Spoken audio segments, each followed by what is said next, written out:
जिनका नाम विक्रम, सुनील और जॉन होता है, जो बम्बई शहर में नौकरी करने के लिए आते हैं। तीनों बचपन के दोस्त कुछ कर दिखाने का सपना लिए इस भीड़-भाड़ वाली जगह में अपना मुकाम पाने के लिए दर दर भटकते हैं। उन्हें कोई भी रास्ता नजर नहीं आता। अपने छोटे से गांव में रहकर कॉलेज की पढ़ाई करने वाले सुनील और विक्रम ने कभी सोचा भी नहीं था कि सफलता पाने के लिए इतना दर्द झेलना पड़ता है। वहीं जॉन अपने पापा के बिजनेस में पहले से ही संघर्ष कर चुका था, जिस वजह से उसे इन सब चीजों की आदत सी हो गई थी। जॉन अच्छे से जानता था कि सफलता इतनी आसानी से नहीं मिलेगी, क्योंकि उसने अपने पापा को दिन रात मेहनत करते हुए देखा था। तभी तीनों को सुबह से भटकते भटकते शाम हो जाती है, लेकिन न कोई नौकरी और न ही कोई रहने का ठिकाना उनके हाथ लगता। तीनों मायूस होकर एक छोटे से होटल में खाना खाते हैं। दरअसल उनके पास कोई खास पैसे भी नहीं होते। वो तो सिर्फ अपनी 1-2 दिन की व्यवस्था बनाकर निकले थे। उन्हें लगा था कि आते ही उनके साथ कोई चमत्कार होगा और उनको नौकरी मिल जाएगी। तीनों एक बिल्डिंग के पास पहुंच जाते हैं। कुछ देर बाद सभी बिल्डिंग के गेट के पास बैठ जाते हैं। 1-2 घंटा बैठे हुए गुजर जाते हैं। तभी बिल्डिंग के चौकीदार की नज़र उन पर पड़ती है और वह जोर की आवाज में उन्हें डांटते हुए कहता है, कौन हो तुम लोग, यहाँ क्यों बैठे हो? तीनों अजनबी शहर में किसी को पहचानते नहीं और न ही उनका कोई ठिकाना है। तीनों अपनी जगह पर जल्दी खड़े हो जाते हैं और अपनी बात चौकीदार को बताते हैं। चौकीदार को तीनों की हालत देखकर उन पर तरस आता है। उसे एहसास होता है कि कुछ सालों पहले ऐसे ही वो काम मांगने आया था। तब किसी ने उसे सहारा दिया था और आज कम से कम वह इतने बड़े शहर में छोटे से काम के साथ जीवन यापन कर पा रहा है। जॉन उन तीनों में थोड़ा समझदार होता है। वह चौकीदार से कहीं रहने के जुगाड़ की बात कहता है, क्योंकि उसे पता है कि अभी उनकी हालत किराया देने की नहीं है, तो उन्हें कोई किराया से कमरा क्यों देगा। तभी चौकीदार अपने एक दोस्त से फोन पर बात करता है, जो वहीं से कुछ ही दूर बंगला नंबर 17 में साफ सफाई का काम करता है। चौकीदार अपने दोस्त को सारी बात बताता है। तभी उसका दोस्त कहता है कि मेरे साहब तो अपने परिवार के साथ 2 महीनों के लिए बाहर गए हैं, तब तक मैं रहने का इंतजाम कर सकता हूँ। ये बात सुनकर तीनों दोस्त बहुत खुश हो जाते हैं और वह जल्दी से चौकीदार से कहते हैं कि आप हमें बता दीजिए हम उनके पास कैसे पहुंच सकते हैं। चौकीदार कहता है कि वह बंगला थोड़ा दूर है, रात को वहां कोई टैक्सी ऑटो भी नहीं मिलेगा। आज तुम लोग यही सो जाओ, कल सुबह हम साथ चलेंगे। तीनों उसकी बात मान जाते हैं। सुबह उठते ही तीनों चौकीदार के साथ बंगले में पहुंच जाते हैं। बंगले की खूबसूरती देखकर तीनों दोस्त हक्का बक्का रह जाते हैं। उन्हें यकीन ही नहीं होता कि उन्हें इतने अच्छे बंगले में रहने का मौका मिलेगा। बंगले का नौकर तीनों दोस्तों को गेस्ट रूम में ले जाता है। तीनों दोस्त रूम में पहुंचकर राहत की सांस लेते हैं। जल्दी से तीनों नहाकर तैयार हो जाते हैं और काम की तलाश में निकल जाते हैं। अब रहने का तो ठिकाना लग चुका था, तलाश थी केवल अच्छे काम की, जिससे उनका गुजारा चल सके। लेकिन आज भी उनके साथ वही होता है। सुबह से शाम हो जाती है, लेकिन तीनों हताश होकर वापस अपने स्थान आ जाते हैं। नौकर तीनों के लिए खाने का इंतजाम करके रखता है, जिससे उन्हें बहुत ही राहत मिलती है। आज तीनों दोस्तों के लिए बंगले की पहली रात होती है। रात को 12 बजते ही अचानक विक्रम की नींद खुल जाती है और वह अपने आप को बंगले के तहखाने में पाता है, जहां पुराना सामान इकट्ठा करके रखा हुआ था। उसे समझ में नहीं आता कि वह यहाँ कैसे पहुंचा। तभी वह घबराहट में अपने दोस्तों को आवाज लगाता है, लेकिन किसी को कुछ सुनाई नहीं देता। तभी उसके कानों में सब कुछ सुनाई देना बंद हो जाता है और सिर्फ एक औरत के रोने की आवाज जाती है। विक्रम चिल्लाकर पूछता है, कहाँ हो, तुम क्यों रो रही हो? अगले ही पल विक्रम अपने बिस्तर में होता है।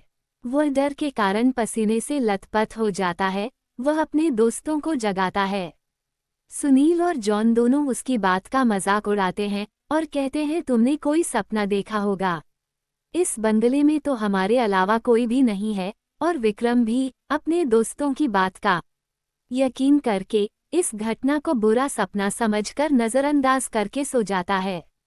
सुबह उठते ही तीनों दोस्त फिर से तैयार होकर काम ढूंढने निकल पड़ते हैं, लेकिन जैसे ही वह बंगले के गेट से बाहर निकलते हैं, अचानक कोई औरत आकर विक्रम को चिट्ठी देती है, जिसमें लिखा होता है, तुम इस पते पर जाओ तो काम मिल जाएगा। और औरत अचानक भागते हुए उनकी नजरों से ओझल हो जाती है। तीनों दोस्त की सोच में पड़ जाते हैं कि हमें काम की जरूरत है। यह इस औरत को कैसे पता, लेकिन तीनों को काम की बहुत जरूरत होती है। उन्हें लगता है कि भगवान ने उनकी मदद करने के लिए किसी को भेजा होगा, और तीनों उसी दिशा में आगे निकल जाते हैं जहां का पता उस कागज में लिखा होता है। यहां पहुंचते ही उन्हें एक बहुत ही बड़ी बिल्डिंग दिखाई देती है। दरअसल ये बहुत बड़ी कंपनी होती है, और तीनों कंपनी के गेट पर पहुंचते हैं और वहां के सिक्योरिटी गार्ड को चिट्ठी दिखाते हैं। सिक्योरिटी गार्ड चिट्ठी नियुक्ति विभाग के पास भेज देता है, और जैसे ही प्रबंधक को वो चिट्ठी मिलती है तो उसमें उसके मालिक का हस्ताक्षर होता है। वो उन तीनों से पूछता है, आप हमारे मालिक को कैसे जानते हैं? तभी विक्रम जवाब देते हुए कहता है, मैं तुम्हारे बॉस का दोस्त हूँ। अब प्रबंधक के पास इनको काम न देने के अलावा कोई विकल्प नहीं होता। इस कंपनी के मालिक का हस्ताक्षर जो उस चिट्ठी पर मौजूद था।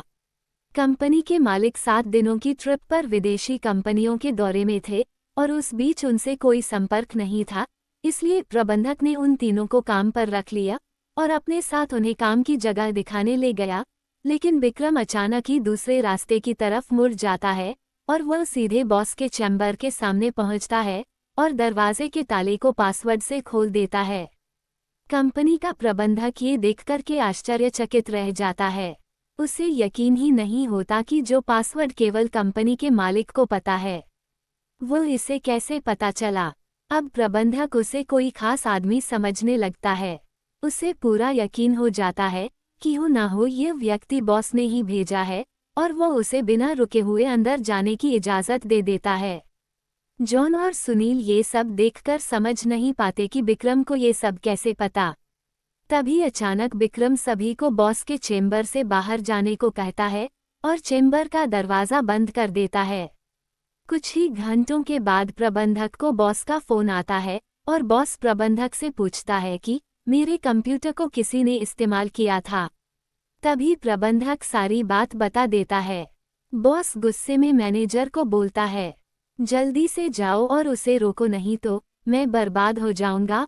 और जैसे ही प्रबंधक चैम्बर का दरवाज़ा खोलता है तो वह देखता है विक्रम बेहोश पड़ा है। प्रबंधक अपने सुरक्षाकर्मियों से उसे उठाने को कहता है और कुर्सी पर वापस बैठाता है। तभी विक्रम को होश आता है। प्रबंधक गुस्से में विक्रम को बोलता है, तुमने क्या किया? मेरे बॉस बहुत नाराज है। लेकिन विक्रम को कुछ याद नहीं कि वह अपने बंगले के गेट से यहाँ तक कैसे आया है। दरअसल वह बंगला पहले उसी बॉस का होता है, और बॉस ने बंगले को अपने ऑफिस की एक लड़की के लिए खरीदा था, और कभी कभी साथ रहता था जो कि उसके कंपनी में काम करती थी।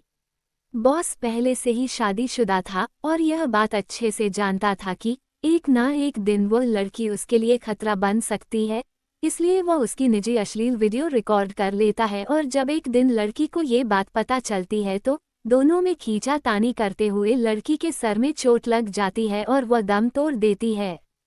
बॉस बंगले के गार्डन में ही लड़की को दफना देता है, और लड़की की मौत के साथ ही उसका राज दफन हो जाता है। लेकिन जब उस बंगले में तीनों दोस्त हमें आते हैं तो विक्रम गार्डन में घूमते घूमते उस जगह पर अपना पैर रख देता है जहां उस लड़की को दफनाया गया था, जिस वजह से उस लड़की का सीधा संपर्क विक्रम से बन जाता है।